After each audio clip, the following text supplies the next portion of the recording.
A federal judge has just dismissed the indictments against James Comey and Letitia James, finding that the U.S. attorney was improperly appointed, Lindsay Halligan, who brought those indictments. Now, I'm going to explain in this short video what this means and why it is effectively and most likely the end of at least the Comey case. So, to appoint someone to be a U.S. attorney in order to be approved by the Senate, it's a Senate confirmable position.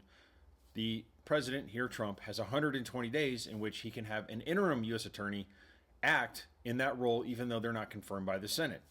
However, you cannot stack 120-day periods on top of each other because then you would wipe out the entire reason for having the Senate review these people, okay?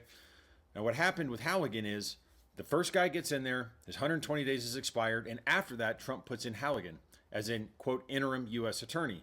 Well, what the court found is because that went beyond that 120-day period, everything she did was void from the inception. The dismissal was without prejudice. However, the statute of limitations is expired as to James Comey, okay? Now, there is a statute that does allow, it's 18 U.S.C. 2388 or 3288, I believe. But basically what this statute says is if an indictment is dismissed, you get 6 months grace period to refile.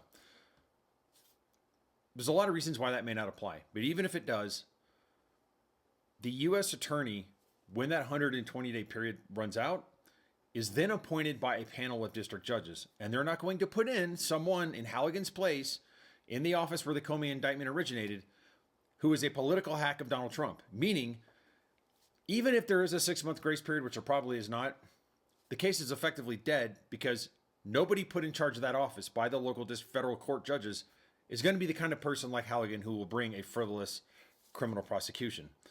So, a roundabout way of explaining why the case against Comey is probably dead. Letitia James, there's more time on the statute of limitations clock. That's basically the time from the crime to the time you have to bring the prosecution itself.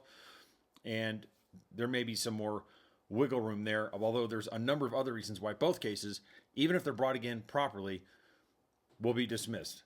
Vindictive prosecution and otherwise. So, thanks for watching. Good news for justice on this nearly Thanksgiving Day. Take care.